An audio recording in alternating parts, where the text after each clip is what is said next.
think we're good now. There we go, man. What's going on with you, brother? Yeah. Not too much, man. How are you? It's been a while, man. I'm doing all right. I may have a slight echo from being in the room, but I've gutted the podcast studio and turned it to a gym. Slash. Yeah, slash podcast studio for now. I think what I'm going to do because the weather's starting to change a little bit down here, I've been wanting to do podcasts outside. So I got like this new headgear set up and all this stuff. So it should look pretty cool, man. Because I live right here on the beach, man. So I got a little fire pit out back. So I'm going to try to do the podcast live outside. Are you with the same spot that you've always been? No. Oh, you just moved spots. Okay, got it. Yeah. I was at the beach for a while. Then we left that house, moved inland for a while for some business stuff, man. And then when COVID hit, it's like, boom, out to the beach house. Yeah. All right. Good. Sounds like you made a good move. Yeah, man, it's worked out good, man. It's a little smaller, but I like that. We got rid of stuff, some kind of back to minimalist stuff. But man, we get to end each day in the ocean, so I'm happy. Yeah. You're an oceanside kind of guy. Yeah, for sure, man. So what's new with you, man? What have you been up to? A lot. I mean, I work with Stanton in an online addiction Yeah. program. I've been trying to just slash every standard story that people come predisposed with, but all of it's online. And then I host the podcast, which is online. Yeah, I was gonna say congrats on the podcast, man. Episode 60 now. Yeah. I mean, that's what I count as an episode. Like there've probably been over 100 episodes. Nice. Truly, in earnest. Yeah. But yeah, it's pretty cool. So I do all that, and it's all online. So when COVID hit, I'm kind of looking around my shoulders, like I know that everything's fucked up, but nothing changed for me in some ways. It was really weird. Yeah, man, you're a lucky one for sure, man. For a lot of people that we already worked at home, we did what we did from home already. Part of me was like, welcome to my life. This is what we do. But you're a social guy, right? Like you're not just social over podcasts and interviews and things like that. I think I see that you're like immersed in culture pretty well when you're able to. Sometimes, man. I think I'm probably trying to switch gears a little bit. From the Cognitive Rampage, it's a little off of mental health. There's some people running with it, like Zach Rhodes, that's doing some good things now. But I'm making that turn into something. I'm not sure what, but I don't know. We'll see, man. It's been a metamorphosis for the last 6-7 years anyway. It kind of doesn't matter what you do, because one of the reasons I wanted to talk to you again, this is really why I told you it'd be really cool to trade podcasts again, is because every time I look in at something that you're doing, it's something else cool. It's always sort of the same you structure. You're kind of always doing something interesting, new, something that kind of scares you, but it's interesting enough that you want to pursue it. And it's always a different form. It's like you're talking you had this like Joe Rogan set up the other day when I was watching you, just having a casual conversation, which you kept interesting. Sometimes you're doing comedy or whatever you're doing. So it's cool that I don't even know what the hell you're doing, but I know, but it's in always your true form. So I feel like the fact that you're switching it up isn't really super surprising. And I bet whatever you're doing is, perfectly interesting. I appreciate the love, man. That's funny. I do a couple things. I'm always on something different, constantly, whether it's comedy or something else. And just, I look at, they're like little adventures we can go on, and if I feel an interest that pulls that way, and I'm like, all right, I got to sniff that out, try it for a little bit. And I may do it for some time. I may do it for a short time. I don't know, man, but that's cool, man, that you notice. I appreciate you doing that. 'Cause for me, I feel like, man, it's been the Cognitive Rampage every time, right? I got to do something else. Got to switch a title or something. I don't know what, man. But then I keep chugging along with this same podcast, man. How do you feel about that? Like, is it hard to switch just because? Well, why do you think it's tough to switch? Because I feel the same way right now. You put a lot of heart and soul into something, right? And what you're building, what you're doing, what you're talking about, kind of the angle. So you look at it and kind of go, man, it's hard to let go of it, man. But I mean, honestly, this will probably be the last podcast with all of this gear. So I've already sold it all. So all of this gear that I've been for the last 6-7 years using, interchange and buying new stuff, I'm getting away from the mic and the boom. I'm getting probably to more friends coming over to the house, sitting by the beach with the fire going, talking more about life on that end, and pulling out of that serious stuff, I think. And, truthfully, instead of the rambling, I think a lot of it I allowed to define what I do and who I am. Yeah. And letting that part go, I think that's the difficult part, right? When we define ourselves by what we're doing on accident, right? It's hard to kind of let that go. So do you feel like you can't do certain things you'd like? You said, I would like to do this, but I'm sort of wedded to this whole I don't image that even I've know created what for the myself. like to do is. I don't even know Yeah. what the like to do is, right? I'm just gonna try something else. It's crazy, man. It seems it happened to me before. Like years ago, I was a DJ, and it's before like Serato and Pro Tools, all that stuff, right? You had to actually mix the records and do something. Then a lot of that technology changed the game. Then everybody was a DJ all of a sudden, and I was like, all right, I'm good. And I feel that way with a podcast. It's like everyone has a podcast now. I mean, I think I just launched 3 clients in the last 3 weeks with their new podcast that we've been building for them. So I'm like, man, everybody's got one now, right? So Yeah, it's just, it's standard to have one, right? But I'm like, I keep asking myself, what's next? What's beyond a podcast, right? I watched it morph to just, like Adam Curry talks about, right? Just guys in a garage or a room talking and girls in a room just chatting unedited, all the way up to these huge sets and these, really carefully designed and intricate layouts. Look like news studios, some of them, right? They're all laid up. They're like TV sets now. So I'm like, what's the turn? What's the transition? What's beyond that? What's a 10x of that, right? Or even just what's a 2x of that? Yeah. Yeah, you said you were talking about letting go too. Like, which part? The podcast itself, or the direction, or what? Well, I don't know. Yeah, I guess the direction, because I started the Social Exchange, Right. and it was just supposed to be something kind of like what you do, but any interesting social issue that is sort of obvious to people, or just unspoken because it's either difficult to talk about or because it's taboo. That's what I wanted to discuss. But I'd already been kind of immersed in the addiction field for long enough that that's what people were interested. People kind of assumed that must be what I was talking about. So that became what people were interested in, and that became what the nexus of the show was. So I bring on all these addiction experts, and then what I really wanted to do was talk to people who either no one's ever heard of, or people who are getting canceled at colleges. I'm super interested in what the thread of knowledge that they have, even if it's clouded in some kind of bullshit somewhere. So that's what I really wanted to do. I wanted to be the sort of, not edgy to be edgy, but just trying to seek information that is untouched somehow by a certain, of my cohort.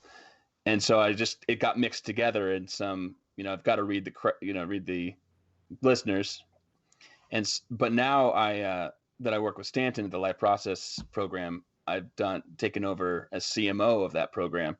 So I'm doing all the marketing stuff, and I'm transferring all sort of my addiction related things to that arena. So it brings on, that podcast is just one of a few things that we do.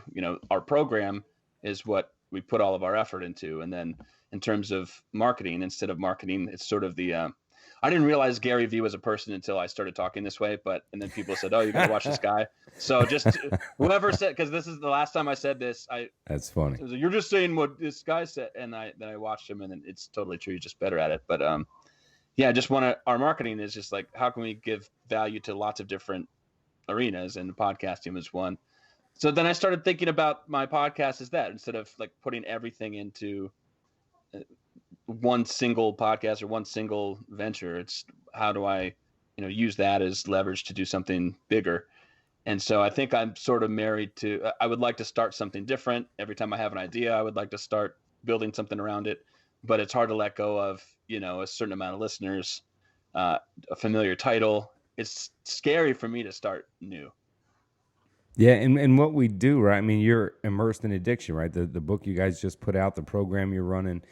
I mean, you're immersed in it. So we typically do that. If you're a roofer, right, and you're driving around town, you typically look at roofs, right? Roofs. So you're like, oh, they need to fix that one, right? You're noticing it. So whatever you carry into, you're going to end up bringing that forward. And That's kind of the issue I was talking about. Is I don't mean to, but I accidentally start talking from a mental health aspect of some other category that I'm talking Yeah. about, or a social issue, or philosophical idea, right, or new, or just a deep thought on something, right? And I try not to mix the two, but I feel you, man. But I've had two or three other podcast ideas, right, that I think are good ideas if you're trying to build a followership, right? If it's a brand that you want to build with it, sure, but my heart's not in it, right? So I'm like, I don't want to do that.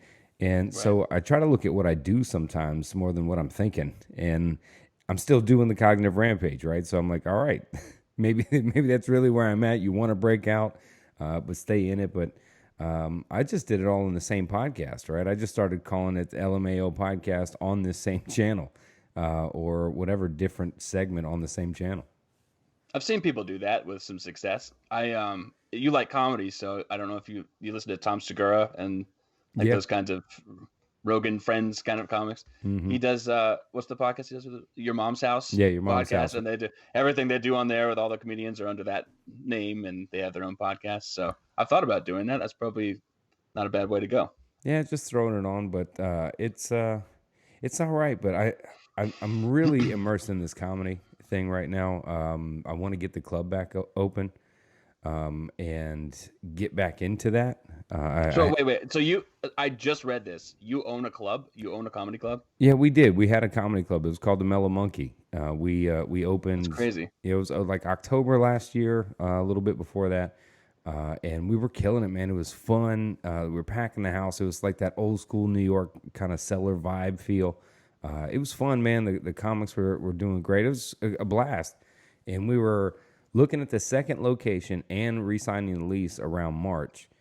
And I'm just like, time out, for a minute, and no, just held off for a while. But I'll get it back this time. It'll be Madcaps Comedy Club. But Madcaps. yeah, Madcaps, and I thought that fit the mental health thing. Man, when I started out comedy, I was trying mental health jokes that only therapists would probably laugh at, and at times the room would just look at me like, you're a terrible person, man, for saying something like that. Or Can you give doing me an example? Probably not. It's just terrible. It takes the oxygen out of the room, right? Period. Even for me. But I got immersed in it because it's one of the hardest things I've ever attempted in my life to try to do, much less be good at. Right.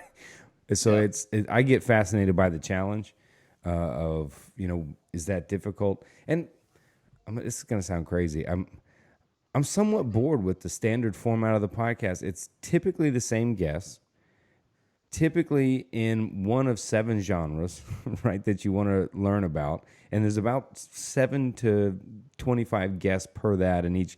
And I feel like I binge on podcasts. So I'm like, all right, I got it. I kind of know where we're at in each little level of life and how far we've come and all the questions we're asking right now. Obviously not all of them. But I'm like, all right. And from that journey, what I got is, so we don't know a lot of shit. Yeah. That's why you can never have enough. There's so many everything out there. There's so much information out there, but it's in some ways not super competitive. I mean, it is and it isn't. Like ever since tons more podcasts have come up, my listenership has gone way up. Mm-hmm. And ever since way more books are selling, our book is selling better. It's like people are just thirsty for information. So if you have a niche, it's good. But like you say, it's unless you're super excited about it, then it could be oppressive too. Yeah, you get caught in it, right? Then you're just like Adam, the mental health guy. You know what I mean? Or you're Zach Rose, the addiction guy, right? And you're like, no, I do a little bit more than that too, Right. Which is funny. I work at a school, and people there who I work with think I'm insane. Like they can't imagine, because we're there so often, so many hours of the day, that I have other full-time gigs that I do. So I have, that persona as someone who works at a school with behaviorally challenged kids, and then in the addiction field, and then I want to do more, and I can't really tell what I'm focused in. It just depends on what hour of the day it is. Yeah, I think diversify your life, right, and what you do, what you get into. It leaves options open for crazy twists and turns in your life, or where you end up, what you end up doing, who you end up talking to. The same. I want to get on your book for a little bit, man. How long has it been out now?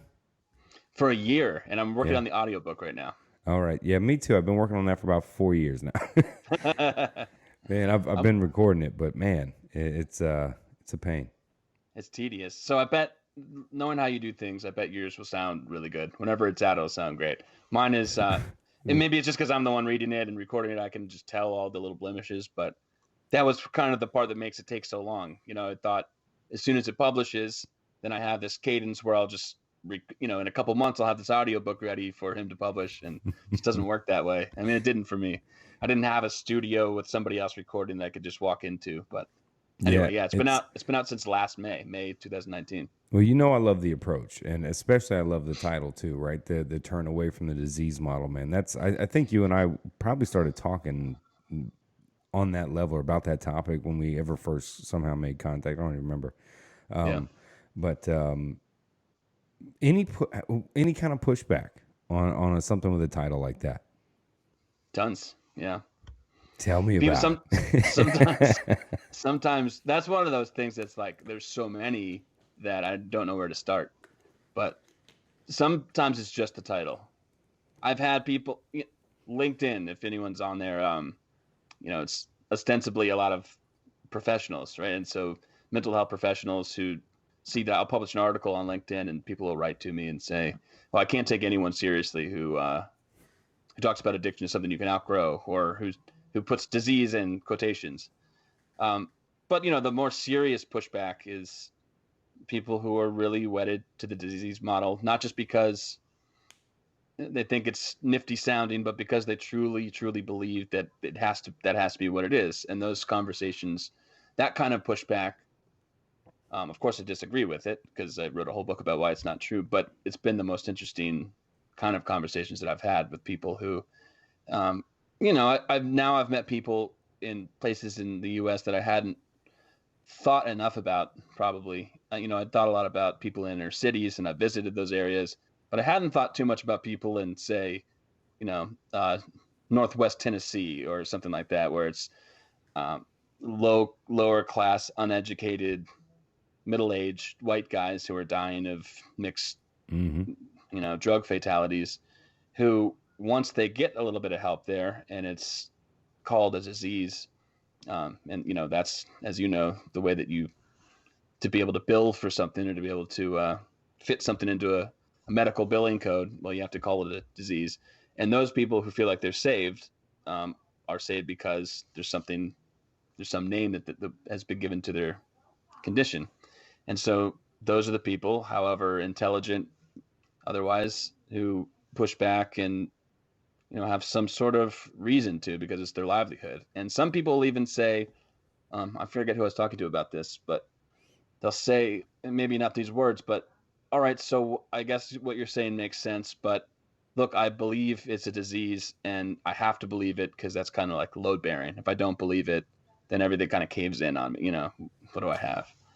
So yeah, I've had to push back all the way from silliness like, hey, fuck you and your title, to people who are, just people who are immersed in 12 steps or who run 12-step based groups who think we suck because they know Stanton and his work, to people who, I went to a drug court conference and it was sort of a book talk and sort of a presentation on a panel.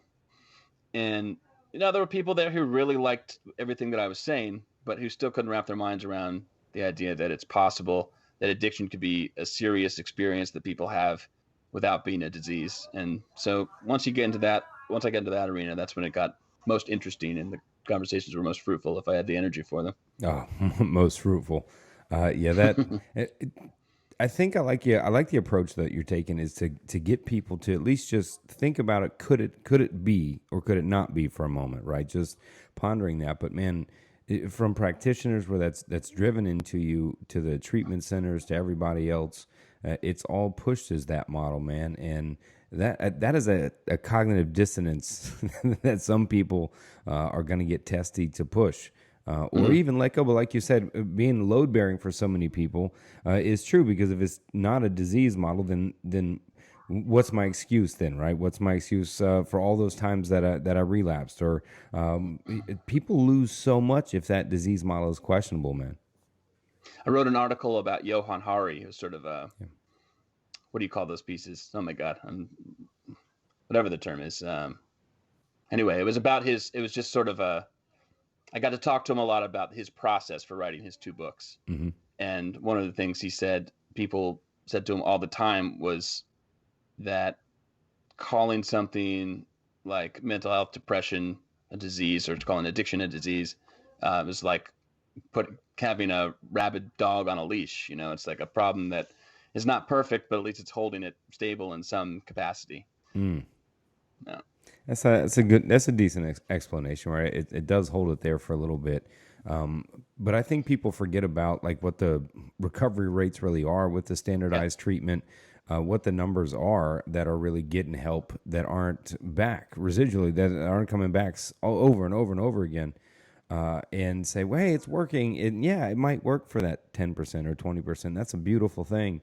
But, you know, we can't forget about that 70%, that 80% that are relapsing every time they come back that it doesn't work for. And it seems like we just, I don't know. You know, I'll get off on it, man, when I start talking how it's, you have a disease or whatever, but if it doesn't work, well, it's not your fault either. It's because you have a disease. And the cyclical method of the self-blame, but not blaming, right? It's my fault. I can't help it. It's a disease. So I relapse over and over again, man. I get upset. I've been watching Shameless. Yeah. You've seen all that, right? Mm. And we went back, Patricia and I, we've been binging on that. The first like 3 or 4 seasons of that, man, is some social culture shock stuff, especially about addiction, the way they talk about drugs and treatment. It's pretty wild, man, to take us off topic a little bit. They, oh, sorry. Were you? No. We had a little delay. Sorry. You just talked to Carl Hart, right? Yeah. Was it about? No. I just posted an episode of Dr. Carl Hart. That was a rewind. That episode was a rewind. Oh, yeah. Okay. Because I was looking for where his new book came up, and I was like, oh, that's so interesting. Maybe he's trying to keep it quiet. So that makes a lot of sense. So that was something you did a while ago? Yeah. I'm going back kind of through the archives right now since it's, I mean, like you said, it may be episode 286, but it's really like 330, 340. Oh, so I got it. So I'm going back to like the 1 through 100 episodes and kind of pulling some of those out that I really enjoyed doing. That was a great conversation. But as he says, it's the vast majority of people who take drugs don't become addicted to them. And as we cite in our book, just the government's own studies, and you know, the government with every incentive to have numbers that oppose this statistic, say that even people who become addicted, the vast majority of them overcome their problems and with no professional help at all. And then some people do get some form of professional help, like therapy, cognitive behavioral therapy, and so even more people overcome their addictions. And those people are basically quiet about it. You know, it's like in some ways, there's no story. If you have someone who had a bad weekend or a bad 4 years in college and kind of was destructive, and then they grew up and got a job and got married, there's nothing interesting about that story. Happens to so many people. And Stanton Peele, if people don't know, my co-author of the book, he and I are trying out this new series that we're calling Sundays with Stories. And we tell these sort of case study stories of people who overcome their addictions, because you get the standard stories about, you know, if you take a drug, you got to be careful. Who knows? It could just be one time and then you're downhill spiral forever. And it's not unlikely. Like, you know, you got to stay away from drugs. But if you happen to take a drug, you'll probably become addicted. And if you do, then you have to, you know the routine. And you know, you got to be in rehab forever. You got to give yourself up to this program. You're not working on behalf of your own agency. And so we're telling the story, and there are enough people that happens to, and then that pledge allegiance to recovery programs that it could make sense. And people, even though they see other stories happen in their everyday lives, they would say, all right, well, that must be an anomaly. Look at what's happening to all these people who are writing these books.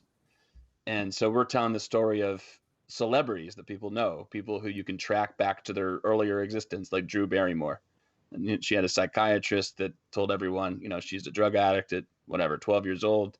She had this rehab memoir when she was 14, and then you track her life forward. She doesn't really buy into recovery stuff. She still drinks. She's extremely successful, seemingly happy, has a couple kids, and just doing great. Or you look at the story of what's the guy's name from Steve-O from Yeah, Jackass, yeah. who went on. So you got all these case studies of people who they sort of can't tell their own story. They can't completely get to the other side of the equation and say to everybody, uh, because they don't want to say, take it from me, don't worry about recovery, and don't worry, use drugs Right. extemporaneously. How do you market But that, right? Here's a public service announcement: do drugs, but you're going to be okay. Don't worry. Yeah, you're right. How do you right, market that story?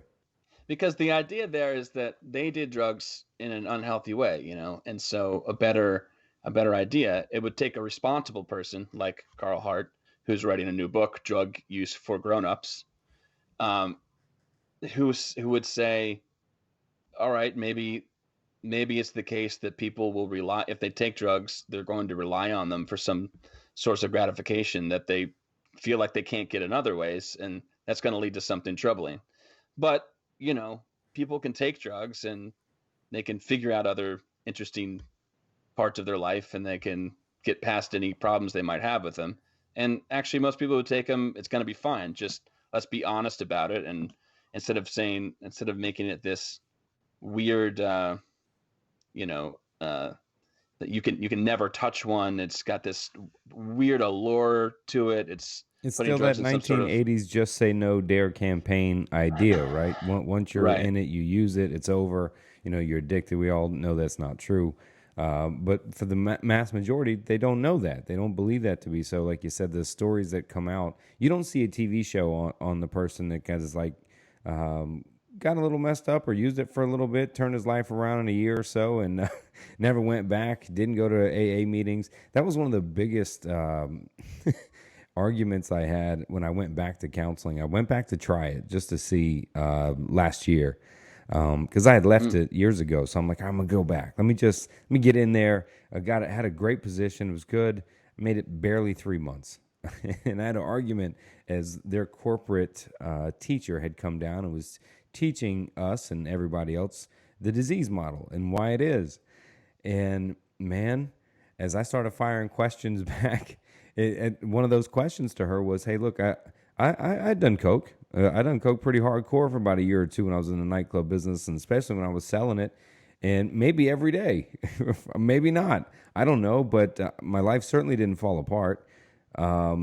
And when I was done, I'm like, okay, I'm done, and then just put it mm, down. No meetings. I didn't go back. And then she used that excuse. You said, well, there's anomalies, right? yeah, And yeah, and and I'm like, well, you can't just dismiss that because what you just said is after use of this long, it activates this part in the brain, and there's no going back that the addiction is now present. You right. just try to use neuro or I can't even talk right now. You just try to use some neuro explanation and sound scientific, and then when I give you an example of something else, you say it's an anomaly. Right. Man, I'm telling you, right? My boss is looking at me like, now, Adam, I knew you were gonna say something, and she's giving that look like you stop, don't say anymore, and just be quiet. But it's not an anomaly, it's the rule. It's the norm. And it's so bizarre that we can know that on paper, but we have to say other as soon as it gets uncomfortable to say, then you have to say otherwise. You have to say that it's the majority of people who take drugs are the ones who, get into real life problems, maybe never escape them. And I can't, and, you can explain it in some cognitive sort of way. Dissonance is very real. You have to buy into, we live by the stories that we're told, and we've become super immersed in this one. But it still sometimes rattles me to see how willingly people uh, can tell a false story about things. So Yeah, that's I what in our go ahead, babe. in our book, the way that I tried to ameliorate this whole thing was to incorporate what I do with children. And so I work with parents. Besides working in the school system, I work with parents and teachers doing a consulting kind of a gig. So kids who whose parents usually think, all right, there's these labels on my kid, there's these ways that they're dealing with my kid, and they just don't seem quite right. My parental instinct is saying, like, I want to do everything I can to help them and use all the resources, but it just doesn't sit right with me. What's going on? And I don't tell them that the school is bad or it's a bad idea, but I do offer them some ideas, and it's basic common sense problem solving. And I worked with these kids for a while, and with some pretty good success, especially when schools are willing to let me in on the meetings and everything. And nobody fires back at me for the ideas that I have. They almost feel like, yeah, those are our ideas too. You get people believing that everyone came up with this idea together, and it has nothing to do with diseases, labeling, diagnostics, anything. It's just very common sense conversational approaches, collaborative problem solving. Hey, there seems to be a problem with this. Here's what I, as the kid, need. What is it that you or the teacher are having difficulty with? Okay, I wonder if there's a way to, and it's some collaboration forward. And no one has any problem with it.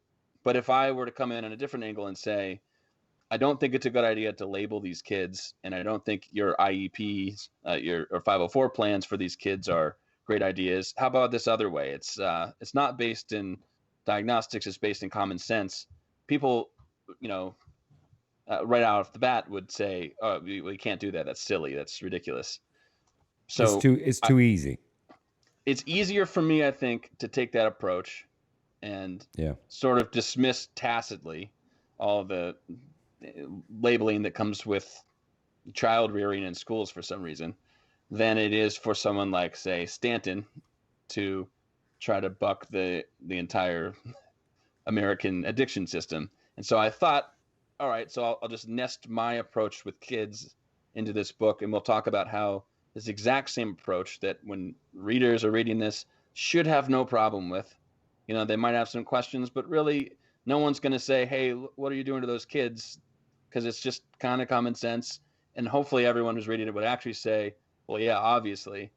And then we say, all right, but it's no different. There's absolutely no shred of difference between what we're saying would be commonsensical with kids and what we're saying would be commonsensical when we're dealing with adults who have addiction. Little Trojan horse setup. Yeah, I mean, I guess it is a little Trojan horse. But, but we're above board. We say in the introduction that that's what we're going to be doing.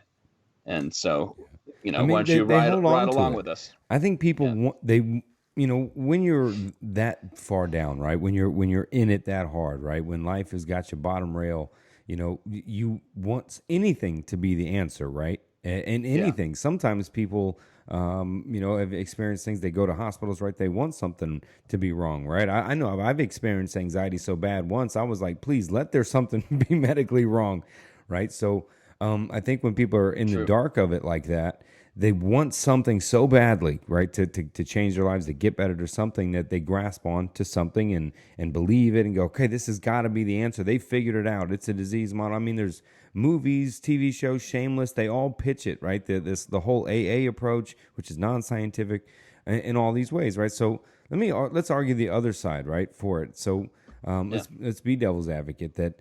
So what about these people that can't get off of it, that do have good jobs, right, that pick it up, that can't put it down, no matter what it cost them, even their life at one point?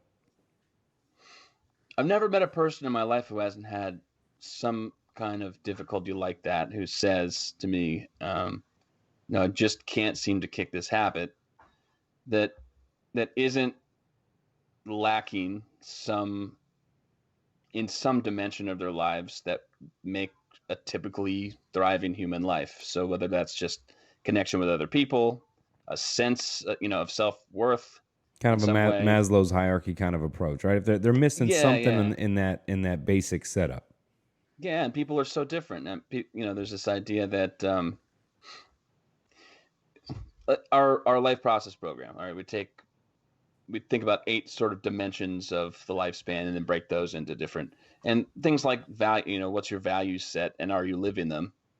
And so some people who are perfectly well off, like the story here about oh God, man, I'm not old enough to have these. I can't remember the David Sheff, Beautiful Boy, right? They're like this middle class to rich family, perfect, a lot of resources. So why is this kid so addicted to meth, and why can't he seem to kick it? And it's like, well, he just felt like there was no self worth. I mean, he felt like he wasn't connected with people. Just because you're surrounded with affluent people doesn't mean that you feel connected to them, or that you feel like you have purpose. And so that's what, that's how we address people in our program is, how do you achieve your sense of purpose? Are you connected? Do you have resources? Do you have skills and strengths? What are they? How do you build on them? What are your values? How are you living them? So you know what my And head did? My head went, yeah, obviously, right? That's yeah, what you yeah, got to work on, right? My yeah, head's yeah. like, yeah, you're gonna need that. Right, right. And we get to the point where Stanton, probably more than me, will push against like MAT. I remember the first time you and I talked, I was actually more sympathetic to the whole methadone and Suboxone approach, Yeah, because I had thought about it as people who are taking drugs who can't get some sort of reliable source of the drug. I mean, at least they have that. And you, like Stanton, were thinking about it in terms of, yeah, nothing wrong with having an available drug. The thing that's wrong is the systematic approach that says you have to stay on this drug forever. And so once we get to the exactly. point where those basic elements of human life are addressed, then okay, fine. You can talk about what drugs this or therapies this person might want to do, but it's not it's not genuine or honest to tell a person that you have to go at first pass to taking some sort of a replacement drug or doing some sort of specific therapy before, and skipping the step of just sort of laying out what basic human needs Right. are, and What's going on in your psychologically and life physically. before we Right, give you three diagnoses, commit you to meetings every day, make you join this cult? Before you, right, let's look to see how's your job front. Is your home life? Are you seeing friends? Are you married? What's your kids like? Right? What's that all like for you? How's your health doing? Right? They just kind of jump over that. And just say, here's some pills, here's 4 diagnoses because we need this to hold you in here for a little while. This is right. the disease. This is going to be the rest of your life. I had a friend of mine's wife, now ex-wife, thank God, hang out at our house at the beach, who had experienced anxiety, and looked at me and said, Adam, just get used to it. It's going to be around forever. And Hmm. I looked at her and I said, "How? No, not a chance. You think that's going to be my approach to dealing with anxiety? Is get used to it? It's going to be Just around. get used to it. You're out. You're out of your mind. This is not forever. I will fight, and a lot changed, right, from doing that. But I'll never forget that moment. And I know that she stays pretty plagued with anxiety and Hmm. has for a decade, right? And I look at that mindset the same with the addiction, right? Just get used to it. It's a disease model. Or let's back it up by saying it's genetic, right? Well, yeah, my dad was an alcoholic too. Well, how was his life, right? Yeah. We have a genetic model. Then they back up that disease model with the genetic model to make it sound stronger. Then they try to bring in neuroscience to try to show you, yeah, this is what's happening in this receptor and these response. They have reinforced it with half-assed truths and bullshit-ass research, but it's unfortunately that's what makes people go, oh, that's it. That's why I can't quit. Now I have an answer. It's just whether I choose. It works if you work it, right? Which Hmm. is Yeah. ridiculous to me, to paraphrase some of their callings. Sort of thrives on an unfalsifiability. Yes, Yeah, if you got to come back, and if you do, then then you can lean into the discomfort forever. And if you don't, and it doesn't work, it's because you didn't come back. You gotta yeah, love that, right? yeah. It's like, man, I wish I had a business that could operate like that. Man, my God. It's true. In some ways, our program's kind of bad for business, even though we're happy when this happens. But I think the majority of people who do the program and say that they get benefit out of it will drop out. There's 8 modules of different exercises, and they'll drop out after 3 or so, and they'll say like, I got it. Yeah, I figured out I think what I need to do, and I'll return to it. And we have this sort of like an open door policy. People come back, but a lot of people just leave, and they'll say, not because they think they failed something or they can't do it, but because they like, yeah, I just needed to kind of say some stuff out loud, and I think I'm better. Sort of like, I bet if you were, I don't know if you were a clinician, like a private practice, but I I, did I both. I did imagine, clinical and private. did you have a lot of people like that? Because I imagine a lot of people go to therapy and then say, all right, I think I worked some stuff out, and then stop therapy. Yeah, a lot of times they were coming for answers and to try to tell them, look, I'm not allowed to tell you what answers are, right? So I can't just say, Yeah. here, do this, right? I can't tell you what to do, man. So Yeah. a lot of them would come trying to answer a particular question.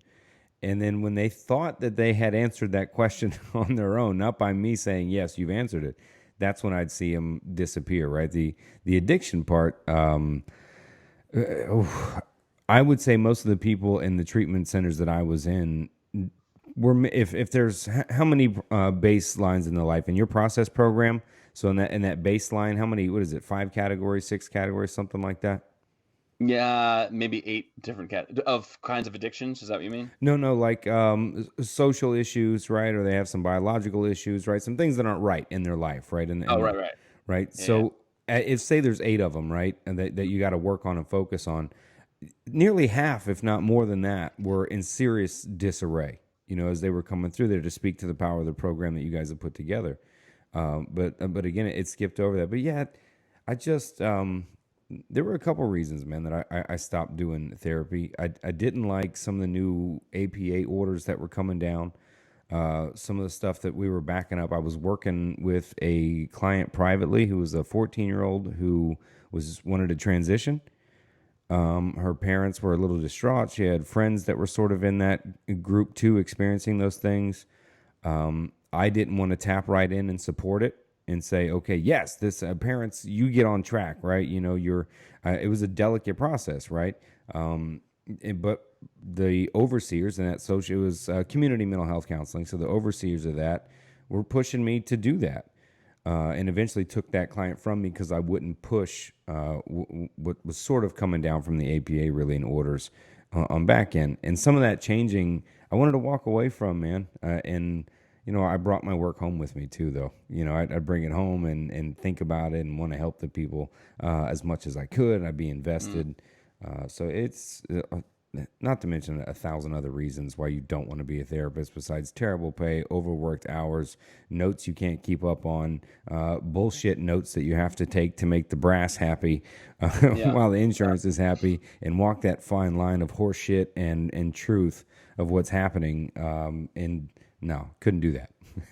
So do you think you are, because this is what Stanton and I are trying to do. We're trying to sidestep those sort of bureaucratic orders that get passed down the line, and as far as we can. And it's a CARF accredited program, but we're still allowed to be addiction coaches or addiction counselors without saying, even though everyone's credentialed in some way, we don't tout ourselves as we're licensed therapists. It's a therapy program. We say this is like an addiction program or common sense program.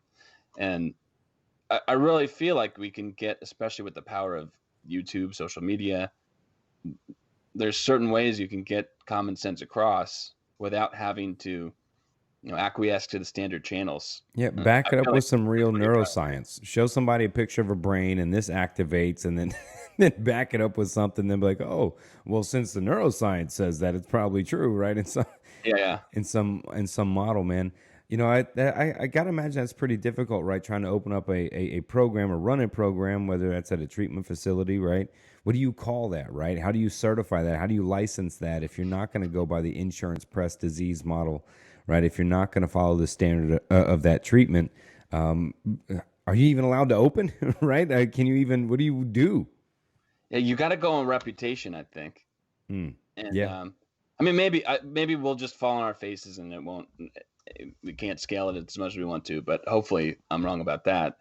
I mean, I feel like you can just be honest, be completely honest that we're not touting ourselves as completely as therapists, and we're not touting ourselves as some sort of neuroscientific experts. But What's the what we what's do the know, move in doing that? What's the move in staying away from touting that? because then, like you said, you're sort of a slave in some sense to bureaucratic orders. What do you have to do to fit a billing code? What do you have to do to maintain licensure? Um, what are things that you are and aren't allowed to say? Hmm. Some disagreements with HIPAA and things like that. Right. Not that it's all terrible, but so by doing that, we can just always tell the truth and always give our best shot at good information and be able to be completely honest with people about the fact that if they're currently using drugs they can remain in our program and we can still chat. Do your best to be as lucid as you possibly can while we're talking. The sort of things that when I talk to professionals, they kind of wince at, like, that's a sloppy program. But I think that's not true. I think we're a really well developed kind of a program, and I would like to see someone creative, people like you, other creative people who have had their foot in the mental health industry, figure out some way to just band together a little bit and have some sort of reputational good sense category that people can turn to, that's not too new agey but also isn't sort of disease dogma, and that's what we're trying to do. I like that. The band together part would probably be essential. The as many voices pulling together behind a process like what you and Peel do is would certainly be beneficial. I think it may be okay to come out and just say, yeah, this is for addiction, and so where people do show up with that other addiction stigma of treatment, right, and go, what? It's not what? Wait, Yeah. this is because I will say there was typically, I almost said always, right? There was typically one or two people in the treatment centers that I worked at that were totally tapped out AA, right, and would listen and were not disease model approach, right, and maybe maybe my memory is biased, but typically they did better in the day. I didn't see them again. They would come through a place and say, "No, I don't do the AA. I don't go to those meetings. I've relapsed. It's been 5 years, right? Something like that." Then they come back in that method, so a little bit longer stretch out possibly. But there was constantly people in there though that didn't want to hear a thing about AA or NA or powerlessness and things you're supposed to do. They wanted nothing to do with it.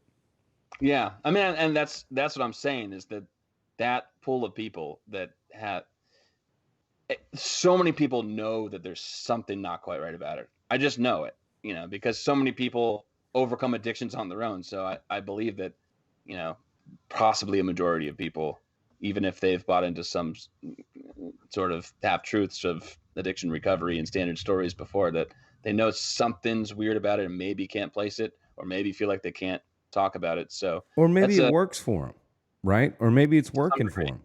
Right. That's I'll speak personal. I have a very best friend of mine who I'm talking 25 years of best friend. Like, this is my buddy. Recently go through some things, whatever. He's out of those things, but he is stars and stripes for the AA and the NA. And I don't see him as much anymore, right? He can't hang out really on the weekends because we may have some beers around the fire out back, or at the beach or hang, right? So it gets weird, right? And I feel weird, right? And then I kind of notice a change, right? And then I don't see him, right? And it leaves, and I got to respect that, but I respect it because it's working for him, right? He's not either back in jail, right? And his life's together, right? But I want to shake him and be like, man, you are so limiting yourself, man, to what you can really do and what you're capable of doing. But it's hard for me too because it's working for him, and as long as I get to see him, then hell, man, go to another meeting, man. Do what you got to do, right? That's the hard to ignore part, right? Yeah, for sure. For people who want to choose to do whatever it is they're doing, God bless them. If AA seems to be working for them in whatever capacity, then power to them. We have, I talk to people who are doing our program and AA at the same time. Yeah. They just want kind of bits of wisdom or someone to talk to. But I guess what I'm saying is that, people deserve to have information that they can see, they can understand somehow, is solid information, and be able to access it. And at first glance, they could say, all right, there's some way I know that what I'm about to read makes a lot of sense. And then hopefully, the things that we show them make sense to them. And it's just, we're not saying anything outlandish. We're just saying pretty basic things about life. And if people just give it a shot, then, they can maybe sort out some things in their life that they needed to. But at the same time, if you make too much sense, then it's also easy to get swept into that arena of just new agey sort of self-development kind of people who seem like they make tons of sense. They sort of pull from like Buddhism. You align your chakras, and then once your energies are aligned, then the addiction will stop when you put these needles in your lower back left, and and apply that. A lot of pseudoscience going on. Yeah, man. I mean, and I almost like I don't like that any bit more. And a lot of people will write to Peel a lot of times. So people who are like sociologists or people who are in some sort of woo field, who think that what Stanton, because they haven't really read his work, and now I've absorbed a lot of Stanton's both hate mail and fan mail, and he gets these things from people saying, I never did buy into science. Science can only take us so far. Your addiction theory is so much. It's like, well, no, what are you talking about? My theory is very scientific, and so I don't even know what I'm talking about right now. I just got into. I forgot that I was talking on a. No, I think we're talking about a battle that I don't think a lot of people know that exists. I think people are I think there's too much awareness of mental health right now. I could make that argument. It's too much aware that now 12-year-olds understand anxiety and OCD. They may have experienced those before. I swear to you, the numbers have probably quadrupled from teenagers that are experiencing severe OCD or something like that. I think with awareness of those things also comes quotes diagnosis with those things. I think it's way too far possibly from a mental health awareness standpoint. But from addiction, I don't think people are aware of this underlying battle of this disease model approach versus the non-disease model approach. I know practitioners are. I know people that have been through rehabs are aware of this, argument.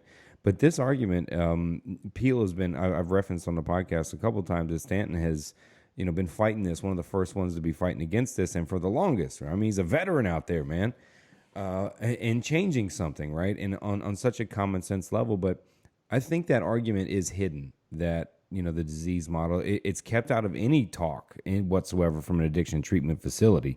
God forbid, don't bring that up. So it's hidden. It's a conversation that needs to be had. What's the best debate you've ever seen between a disease model expert and a non-disease model expert? The best in terms of... have you ever seen a debate between the two? Yeah. Mark Lewis and Nora Volkow. Volkow, is that how you say your name? But like the former drug czar, U.S. drug czar under Clinton, I think, maybe Obama, and Mark Lewis, Mark, he's a neuroscientist, and he argues against the disease model of addiction. And the drug czar, what was her classification Nora, training? She's NIDA. She was head of National Institute on Drug Abuse. But that's it. Is she a doctor in any sense? A therapist, psychiatrist? I think she's an MD, but I shouldn't say that without looking that up first. But that's something I want to look up. She's love highly credentialed either as a psychiatrist, an MD, or a psychologist. And I know that she has a neuroscience background too. So all of her arguments are under the auspices of some neuro, of course, explanation. Right. Yeah. I got to look that debate up. I would love to get two people, on this podcast to really, so to mediate and really go, all right, let's walk through this. Here's your step, your argument, your step. I'd love to. Maybe we could put something together like that, man. And we're gonna, we should do that, man. Let's do that. I would love that. I mean, it's not like you and I don't have access to contacts of very interesting people. Yeah, I got a one or two in mind that I know are huge disease model supporters that would love to come on and defend that. Possibly their job. That's what they'd be doing, putting it on the line. Wow, that would really be really throw them into the arena. And put your job on the line, man. Yeah. Whoever loses this by crowd vote quits your job. You have to stop. Well, I've got a good story about something you just mentioned, the overdiagnosis thing. Yeah. That I don't know how much time you've got, but yeah, go ahead, man. It's one that I've told a couple times now, and I was worried the first time I told it. It was on Seth Fitzgerald's Drug Classroom podcast, and yeah, I thought, this guy that I told the story about's gonna know, but he actually he was a former student of mine. He actually hit me up. He's like, "That was awesome." He told it. So there was this kid that I worked with. He's a kid at the time. He was high schooler, and he has good grades, good kid. Everyone liked him, teachers, students, and there's no reason not to. And he got caught smoking a joint, which is actually really out of character for him. I knew enough about him to know that he just kind of got carried away with just kids, and he was smoking around school. And the idea there wasn't, there were no questions like, well, what were you doing with those guys? Are you smoking a lot, or why on school grounds? If you're gonna be smoking, why not somewhere, you know, where you're not gonna get caught, or where whatever. It was just, oh, you have a problem, and they sent him to the what you have to do. The standard course is that when somebody's caught with a drug charge at the school, you have to send them to get some sort of what do you call it, screening, Yeah. and whatever that therapist who does the screening says, well, then that's what has to happen. And so the therapist that did this guy's screening said he should probably get some sort of treatment. So he went into this kind of programming for a little while. And when I met with, sorry, I almost skipped a step. He was fine, but it kind of fucked him up that he had to miss school due to this treatment, and miss opportunities with friends due to this treatment. And I think, even though I can't know all the elements that went into it, it kind of became a self-fulfilling prophecy, and he did drugs once in a while after that when he hadn't before. Maybe it was going to happen anyway, maybe it wasn't. But in the he never really got too carried away with it. But in the meantime, he had this girlfriend, and when he started dating this girl, he started missing classes. He stopped talking to his friends. Everything about his energy that was interesting to him ever went into this girl, and this destructive relationship where it wasn't like, oh, I love you, it's great being together, whether we're together or away, I care about you. It was like, you can't ever leave me. Phew. I need you around, kind Dangerous. of a thing. It was an addiction. It's what Peele wrote about in the 70s when he said, hey, just so you all know, love is just as much of an addiction as any other relationship with a drug. Yep. And people thought, well, this is so ridiculous. And it really was. This kid had a love addiction. His grades were slipping, his social life was failing, and he really did have, like, this is my sole source of gratification, is this girl. Then they broke up. He kind of started doing better, getting some things back together, and he grew up like kids grow up and sort of figured things out. But before he did that growing up, I remember being at a meeting with some of his teachers and people that knew him, and someone asked, oh, how's this kid doing, by the way? And someone answered, oh, he's great. Ever since he went to that treatment, he's not doing drugs anymore. Oh, made it look like the treatment center is what did it. Well, no, it was, I'm saying, like, before the outgrowth happened into adulthood, he was doing horrible at the time. Like, this is, I told it horrible, but this is the moment where, like, he had horrible grades where he used to get good grades, no friends when he used to be very social. So he's at his worst after the treatment. He was at his worst, and everyone was saying, the question was really the question was kind of a Trojan horse. Hey, whatever happened? Really, what they were being asked is whatever happened with the drugs and stuff. But the question really was, how's he doing now? And someone said, great. Ever since that treatment, it seems to have worked. And so that was their sole focus, is that, maybe he was this kind of a drug addict, and you know what? Oh, he's not doing drugs anymore, so he's better. But anyone who actually looks at his life and says, how's this guy doing? Say, not well, man. I wonder what's going on. So that's a story that I will forever remember. I couldn't even believe it. Felt like I was in a meme or something. Like, there's a glitch, man. There's a glitch. Right. When you notice the program, the program that's been installed, and watch it repeat, and it just happens in people and around people. I mean, it's because of shows like Intervention and stuff. That's what people are watching. That's what you do, right? You do that intervention. Interventions are stupid, if you ask me. You pull everybody together to write a letter about how much they love you, all the things you've ever done to them, but yet we still love you. Just get the hell away from us for a while and go to rehab. It makes no sense. We love you. We're your community members, your friends, your family. We want things to work out in our network. So go to Florida. Yeah, get the fuck out of here for 3 to 6 months. And then after that, if you get better, we'll consider letting you back in the circle of trust. Like, right. Wait a minute, man. So your entire support system is just went out from underneath you and kicked you out? But then it's perfect for the substitution for the AANA family. Right? People get that social connection. They find people on that same mission. That I think people fall in pain, right? Not in love, right? So now they're sharing their pain with each other than what they're supposed to do. And then here's your workbook you're supposed to follow, right? It's cult check. But hey, it saved millions of lives, right? So it must be the way. That's what you're doing. It is a tragedy, man. To be honest, we smile and laugh, right? But honestly, in my head, I shake and just go, "It's a tragedy, man." Yeah, I mean, I am serious about it, and Oh, it, your work shows that, man. You're heavily invested yeah. in it. Well, thank you. I it happens in schools with when I see kids being treated as a diagnosis rather than a kid, and it Yes. happens to Oh, you see that a lot, huh? yeah, all the time. I see it from the best, smartest people that I know, who and like the most compassionate people that I know. Like you said, it makes me wonder when I'm doing it too, because I know that I must be in some circumstances. But when you see that somebody is just blindly following an ideology, it's sort of painful because you know there's not a very easy way to insert yourself and convince somebody that they ought to do something different in any sort of quick way.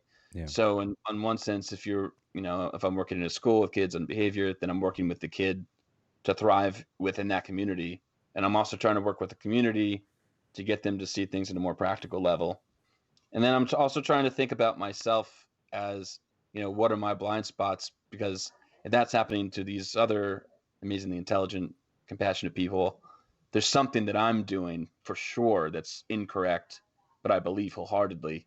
Mm. And that's I'm okay with that. It's just that I'm not okay with continuing to retell the stories over and over again that aren't true, that aren't actually ubiquitous, and ignoring the stories, like feeling like you can't tell the stories that are ubiquitous and obviously are true. Yeah, almost. You almost want to put a calling out to people. Share your story if you did drugs for a little bit, didn't go to AA or anything else, and just kind of stopped doing them. And and when your life got back together, you just quit doing them, or maybe you still do them and your life's together.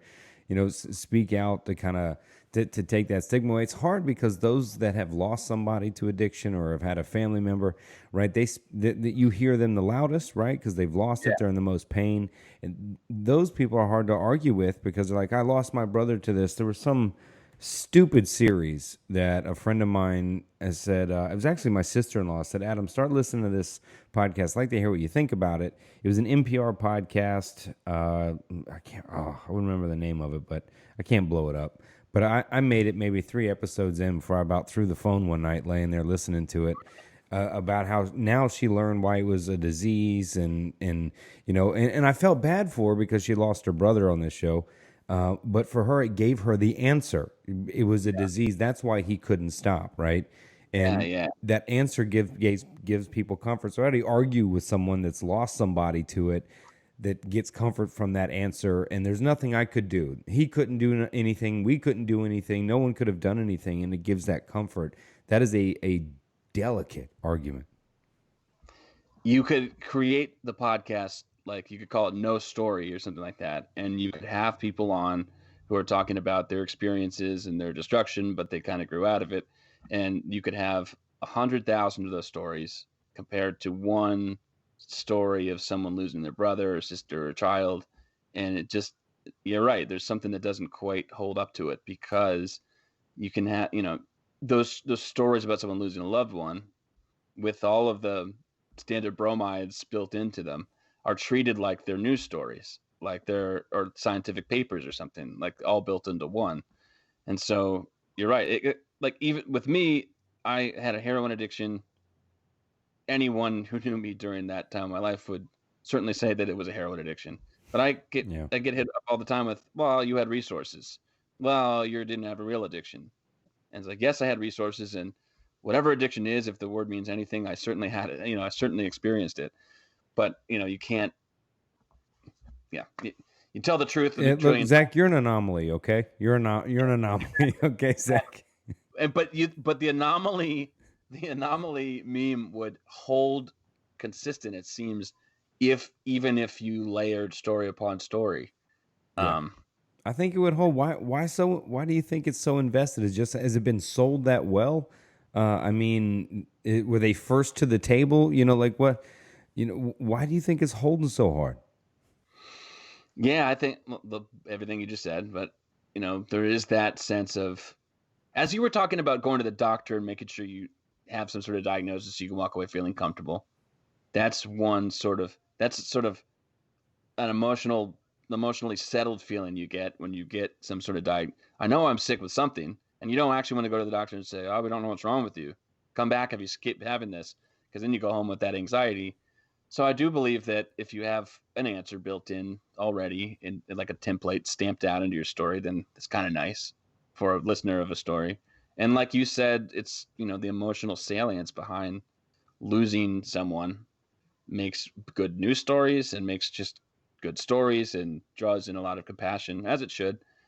But and it's just difficult to separate those two things because nobody wants to go in and say, "Hey, the story of your dead brother."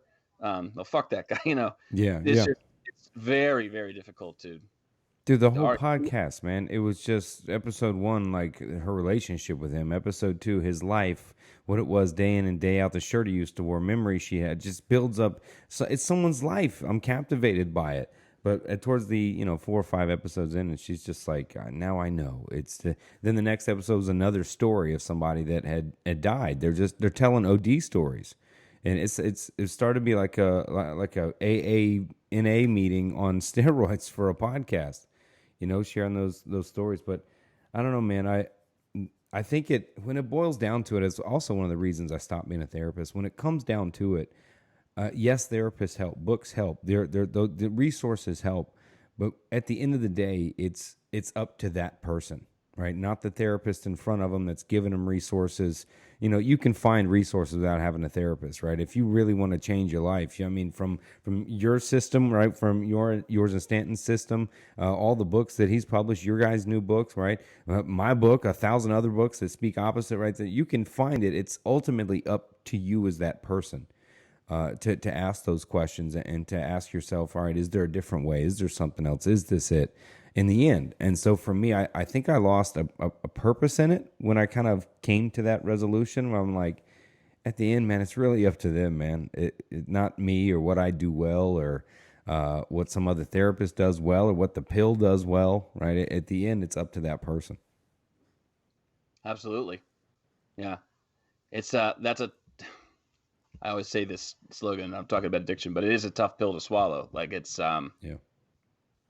yeah, to say you get close to sounding uber conservative, saying it's a personal responsibility thing. It's like a Good point. bootstrap argument, but it's true. I mean, this how can you possibly cite even if connection is the answer, and so if you can gain purchase into some kind of a group or story or whatever it is, if you're really finding purpose, there's something on an individual basis that you have to incorporate into that, as you've written about. I think your book touched on that very well. Appreciate it. And so if everyone really is finding their purpose and after just living a purposeful, meaningful life, then they realize that you can't cling on to some story that doesn't totally hold true for you.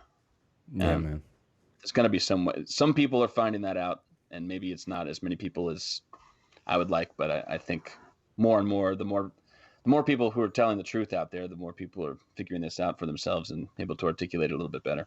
Yeah, I love what you're doing, trying to get the people to speak out about those stories, what you and Stan are doing, telling those stories, man. I think it's important. I'm probably one of the few, and maybe yourself, Stan, when I hear someone went to rehab, I just go, oh, shit. Yeah. Like my first response is, oh, shit. I don't go, oh, thank God they went to rehab. They're getting help. Most of me is like, oh, shit, man. Here it goes. One of the 40 times oh, shit, man. That's how I get, and people ask me too, well, what if somebody you loved was experiencing addiction? Like, what would you do? I'm like, I'm going to handcuff myself to him. And I'm like, we're gonna start with the bottom of your life here, and we're gonna work this out biologically. How you doing health wise? I think they used to use my daughter, my stepdaughter, and I would go, I'm handcuffing her to me, and I have nothing to do. I don't care if I lose my house or whatever I'm losing. I'm gonna lose it anyway if she goes down addiction road. So I'll lose my job, and we're gonna change things. But I wish there was an easy solution, right? But I think the closest to an easy solution is what you and Stanton have been putting together, man. Is the Life Process program, and I encourage anybody, man, that's dealing with addiction to investigate this path. I tried to push my boy, who I talked about, kind of this route, and I see him less when I tried that real gentle, hey man, right? And he's like, all right, man, it was good seeing you. I'm gone. So I'm glad that you and Stanton are doing that, trying to be that crossover in the middle, whether it's a Trojan horse or whether you come full force or how you do it, man. I'm glad you're doing it. And can people sign up for this? Where do people get into the program, man? Your life process program. You can go to lifeprocessprogram.com and everything's there. So they're free resources for people. I imagine that some people visit the site and if it's the first time they're hearing about anything like what we're doing, they can download some articles, blogs, even some questions that we have, and that's all free. And I think people take that away. There's a self-help program. We changed it from it's all coach led to there's a self-help program that's $20 a month. Then there's a sort of hybrid self-help, but then at the end of each sort of set of exercises you talk to a coach one-on-one, and that's like I think that's $50 or something, like $50 a month. And then for $89 a month, you just get the whole gestalt where you talk to a coach all the time. You're sitting them your written exercises, they're giving you feedback, and do it for as long as you want. So lifeprocessprogram.com is where people go to do all that. And we get the charge all the time of, you're just like everyone else trying to make a buck. And I can tell you straight up that's not, we're trying to make enough to keep the lights on, but really just trying. If you want to make money in addiction, you and I both know you got to go open up a treatment facility. That's exactly. And sign up. You want to make that much money, open up a bunch of treatment facilities and take insurance.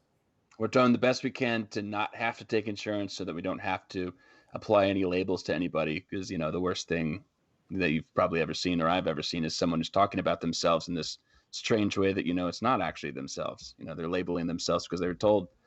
So we're trying to make it as affordable as we can, trying to match what it would cost for a copay if you're doing therapy over the course of a month without actually accepting insurance. So doing the best we can. And we think we're doing a pretty damn good job for now. So yeah, I encourage people to check it out and up for feedback. Zach, brother, love chatting with you, man. You too, man. Thank you so much. Yeah, man. Anytime, man. Let me know. I'll come over to your, maybe your final episode where you change gears into something, man. Hey, maybe. Let's do that really soon. Yeah, let me know whenever, man. You and I work from the house. That's right. We're not going anywhere. All right, brother. Good chatting, Zach. See you, man. All right, later. Thank you so much. Bye. Later.